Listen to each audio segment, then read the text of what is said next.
every day in week 4, you're going back and revising your pages from page 1 to page 30.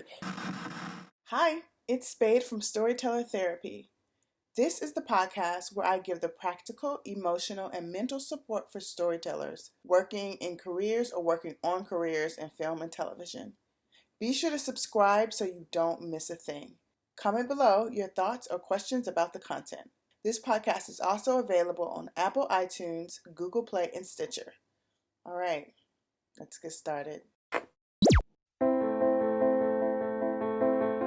I'm Spade Robinson, and this is Storyteller Therapy.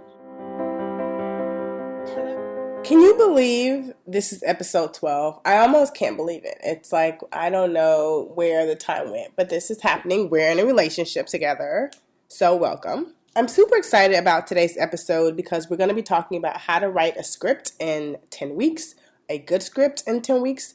There is a process that I have put together that involves the development of your script within the writing of your first draft. Not to say this is going to be your last draft, but it's designed so that your first draft is pretty great off the bat. I can't wait to talk to you about that. Before we jump into how to do that, I want to check in with you guys. I don't know if it's just a weird time of year, but I've been really disappointed in what I've been seeing in the theater. And because what we're talking about today has so much to do with development, I want to talk to you about a film that has some of the best character development I've ever seen in a documentary ever. And it can really work for screenwriters. The name of the film is called Capturing the Freedmans. It's in my top 5, maybe my top 2 documentaries. It's directed by Andrew Jarecki. It focuses on the 1980s investigation of Arnold and Jesse Friedman for child molestation. This film is the best use of archival I have ever seen in my life. So the filmmaker got access to this because he was filming a birthday party and he learned that one of the men at the birthday party was the brother and son of Arnold and Jesse Friedman. Jarecki got access to the archival, which was the home videos that the family took during the time of the trial and everything that the family went through. What you are able to see is how this family deals with this huge event in their lives. While the film chronicles the case and the family dealing with the case and the family trying to build a case for the father and for the brother, it doesn't really answer the question if they did it or if they didn't do it. It's more of a character study of these people, of this group of people, and how they maneuver their way through this event and how they change as a result of it. Mainly the family members who are not being investigated. It's stranger than fiction. If you haven't seen this film, you've never seen anything like this. If you're trying to figure out how to develop your characters, either in your documentary or in your screenplay, please watch this film. I want you to pay special attention to the character of the mother and her subtle change over time. It's not what you think. Okay, let's jump into our session. So I'm going to take you step by step for how to write a screenplay in 10 weeks. Just so you know, I have a 10-week calendar that literally gives you assignments every single day. And at the end of 10 weeks, you'll have your screenplay. I will leave a link to that calendar in the show notes so you have access to it. The way that the calendar works and the way that the system that I'm talking about today works is that you write 10 pages every single week. So I'm going to go over what you're going to be working on a weekly basis. Each week has its own theme. And at the end of that week on Saturday, you are writing 10 pages. And then on Sunday, you are resting. The first 5 days, you have assignments that are daily assignments that go along with the theme. The 6th day, you're writing 10 pages. The 7th day, you are resting. You come back to the same thing next week. So on week 1, you're working on the premise of your screenplay. That is your idea, what it is all about. What you're going to be doing is you're going to have assignments every week if you download the calendar, but the main thing you're going to be doing for the week 1 is making sure that you pitch your premise, workshopping your premise. One of the things that I always tell people is to pitch your premise to one of 2 people people, either a child or children or strangers. You're doing that because these people, children, have no filter. They'll just tell you clearly whether something makes sense or not in a very simple way, and your premise needs to be simple. Now, your plot may be complex, but your premise needs to be simple. You want to pitch it to a child because the way that their brain works is pretty simple. They'll tell you straight away whether something makes sense or not. And the reason why you want to pitch it to a stranger is because they don't have a relationship with you, so they're not going to try to hype you up. In a situation where you pitch it to your best friend and she's like, yes, girl, yes, it's everything. You're brilliant. You're a genius. Okay, that's sweet, but that's not helpful in this case. But some random old dude at the mall will tell you that it doesn't make sense. And that's what you're looking for your premise, whether it makes sense or not, whether it is compelling or not. So for the first week, you'll be workshopping that. And then at the end of that first week, you're going to write your first 10 pages. The second week is all about your plot. So what you're going to be doing during the second week is writing your bare bones outline. 2 episodes ago, we went over how to write an outline for a feature screenplay. If you have not heard that, you want to pause this, go back, listen to that, and then come back. In the event that you have listened to it or you are just coming back, welcome. You're going to write your bare bones outline. So those are the Roman numerals that come up initially. Those are the main points of your script. Your setting incident, your midpoint or climax, your lowest point, your conclusion. So basically, what is the beginning, middle, and end of your movie? Once you have that, the thing that you really want to be mindful of is to make sure that this reflects your character's needs and wants. So you look back at your outline and say, this turn of events, does it reflect how my character is dealing with their needs and wants? Does it affect those things in a major way or not? If not, change it. If so, great. And then at the end of week 2, you are writing your next 10 pages. So at the end of 2 weeks, you have your premise, you have your plot as seen through your outline, and you have 20 pages into your screenplay. Week 3 is all about structure. So that is where you fill in your outline. Last episode was about creating your beat sheet. And I go through step by step about how to do that. You start with your outline, you go into your beat sheet. What you're going to do is the first part of week 3 is filling in your outline. So filling in those gaps, those extra parts of your outline, like your status quo, your trigger, your point of no return, your beginning of the end.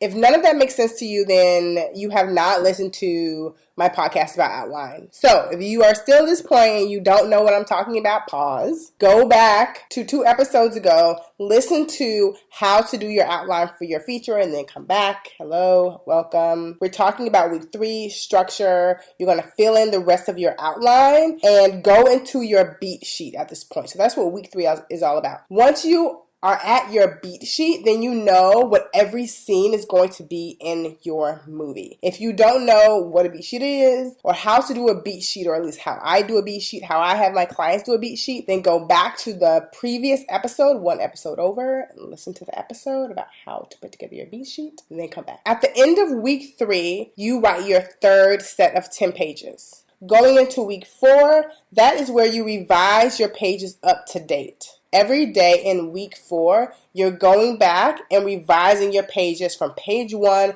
to page 30. You're making sure that your premise is reflected in the pages that you've written, that your plot is reflected in the pages you've written. And now that you've gotten to the point where you've done your outline and you've done your beat sheet, then you're going back and seeing if your last 30 pages reflect the decisions that you've made in your outline and your beat sheet. You're also making grammatical errors or sort of whatever else has come up that needs to be revised during that time. At the end of week 4, you write an additional set of 10 pages. So you spend days 1 through 5 revising the last 30 pages. On day 6, you write an additional 10 pages, and then day 7, you rest. I hope that's clear. Week 5 is all about character development. So if you do download the 10-week calendar, it'll give you day-by-day things to do in week 5. But the main thing that I do not want you to skip over, 2 main assignments. One is the secret scene, and the other one is the scene of shame. I have an assignment where you decide what the secret is, or what a secret is of your main character.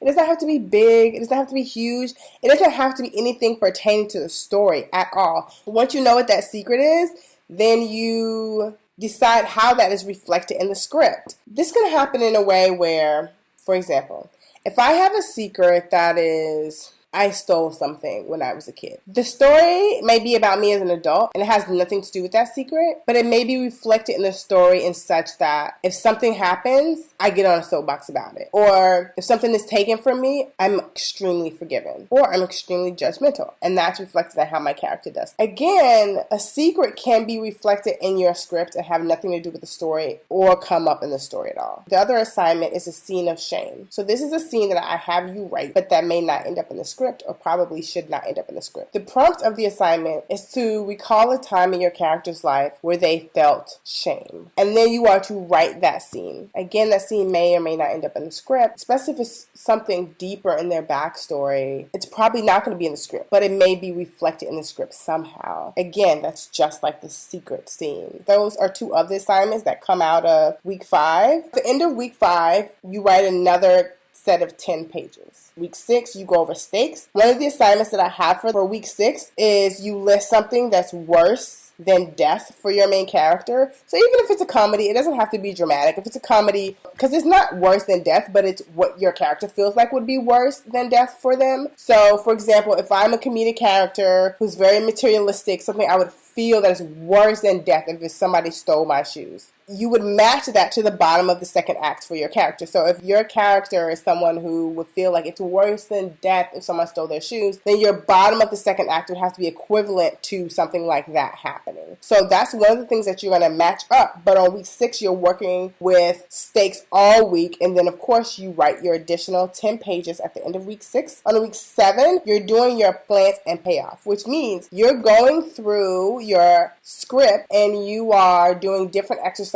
to ensure that everything you plant is paid off in your script. So for example, if you plant that somebody's mother died at the beginning of the script, but you just never come back to that, you want to make sure that you pay that off somehow or else it doesn't need to be in there.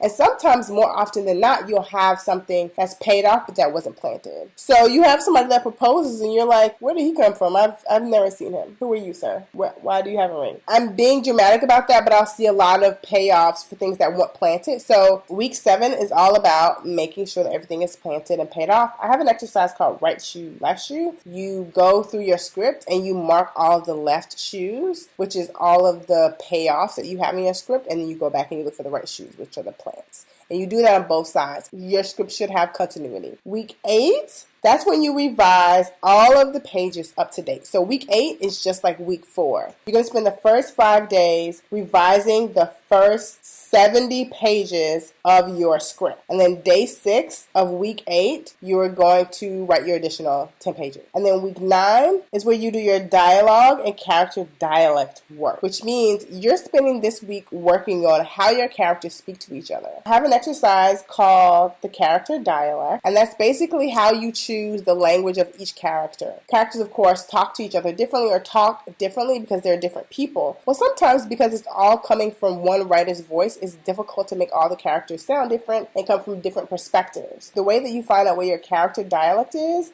you have a character plus a sentiment, and that equals a dialect. So if you have your one character, Mary, and Mary always says exactly what's on her mind, Mary plus sentiment, please go outside, equals please go outside, because she always says exactly what's on her mind. Susan may be a character who is passive aggressive and she never says what's on her mind. So you have a different character, Susan, the same sentiment, please go outside, and then the dialect would be something like, it's up to you, whatever you want to do. You see how the different characters, you use the same prompt of a sentiment, can give you a different bit of dialogue that they would say. That is the formula that you would use to choose your character dialect. So that's just one of the exercises that you'll find on week 9, but week 9 is all about honing in on how your characters communicate. At the end of week 9, of course, you write your next 10 pages. And then week 10 is all about tone. So we create tone a lot of different ways. Week 10 is going to be about going back in and looking for your tone in specific areas of your script. You're looking for tone in your scene descriptions. You're looking for tone in your sound effects. You're looking for tone in quietness. quietness. If quietness is conducive to the tone of your script, you're looking for quietness in places. Even if characters talk a lot, you're looking for ways for the script to be quiet. And you're looking for tone in action. And when I think of action, I think the cadence of action and how quickly or slowly that happens in your script creates tone. So it's not necessarily something that somebody is saying or doing it. It's about you as a writer, how you're describing something or how you're showing something or how the rhythm of something happens in your script. That creates the tone of your movie. Week 10 is all about going through those different elements and creating and sharpening the tone of your script. At the end of week 10, you're going to write your last pages. If your script is going to be 100 pages flat, that's 10 more pages. If you're going to be at 103, that's 13 pages. And you are done. Not only have you finished writing a script, and a whole script, you wrote a pretty good one. If you guys have any questions